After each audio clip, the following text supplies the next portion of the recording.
We got trees down, work crews, fire crews going around. Got 3 big trees that went down. That's a couple live power lines on each side. That one's in a tree just zapping away. So I'm gonna go get my chainsaw, tractor, and try to get some of this stuff out of the way. So that's where that tree was arcing last night.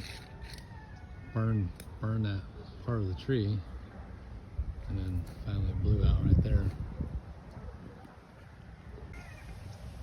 There's the wire that finally blew. So that wire was live last night and will still be this morning. So last night we had 3 trees across the road here that went down, took out the power line up here. So I was working with a couple neighbors that are helping out to clear this tree out that went down. I'll show you when I get up there. But some of them they snapped off, some just uprooted. So there's a transformer right there. See where he knocked into the transformer up there. Broke all that hardware, it looks like. The insulator there. Some trees. So we've been out of power for quite a while. And it looks like another one took out the tree up there, but you see the size of these branches. So I just kind of chunked them up in some big pieces, pushed them off the side of the road. Figured deal with them later. Main thing was to get the road clear so the road crews can come in and work on these power lines. And I'm sure SMUD is going to be super busy trying to restore power to so many people out here that are out and all around Sacramento.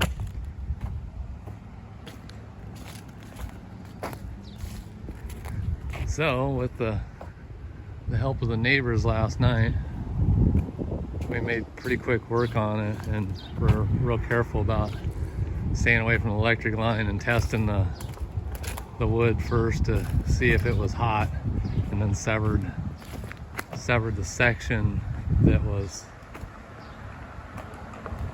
anywhere close to the hot line with the tractor. Hey, what's going on? So this is where another big one right here went across the road and damaged the line up there, came down.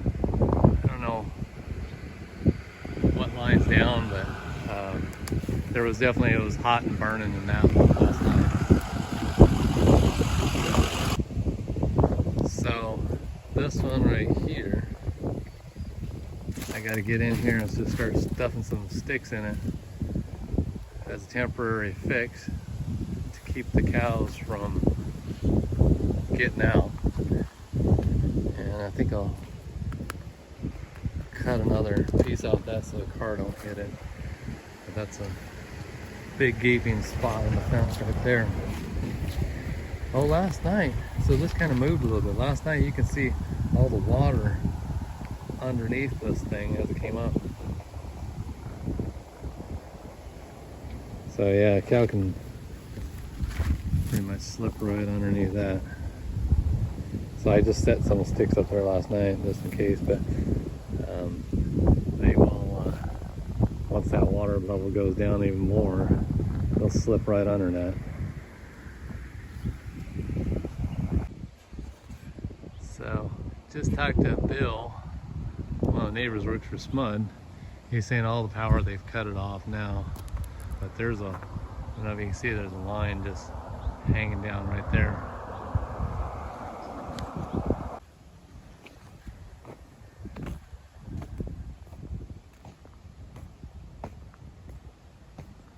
Looks like it busted that fence there too.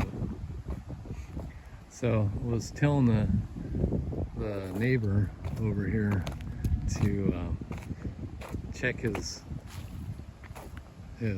well, or don't run it all the way down, because the well tank has to have like at least 7 psi in it, like an air bubble. Otherwise, then you got to repress it back up so if you use all the water. So you can see here where this tree fell down, see how it just, the hole's already filled with water. The ground is just so sopping wet. And last night that storm changed directions and started coming from the north. And when that north wind started blowing, that's when all the trees start coming down. It was kind of weird because it was blowing hard coming from the west. And then when it switched, that's when all hell broke loose.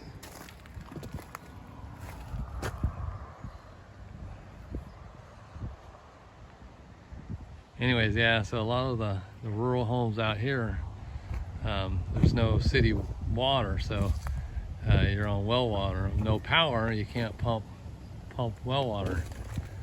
So the way I set mine up is I can pump up my well off of a generator, so actually 110. So I just, my little 1,000-watt Honda generator pumps up my well. So yeah, before when I had the 3-phase 5-horsepower motor on there, the power was out. I couldn't even use the generator to charge it up. I needed like a 3-phase generator in order to do it. So something to think about when you're out in a rural area. So you can see that little culvert that I put in there. It's maxed out. And yesterday, if you see my other videos, it was flowing all the way over that, and that fence was acting as a sieve.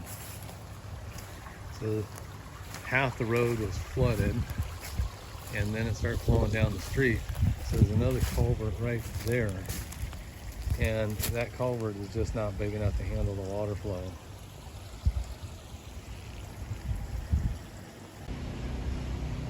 So this is another tree in the yard that fell down,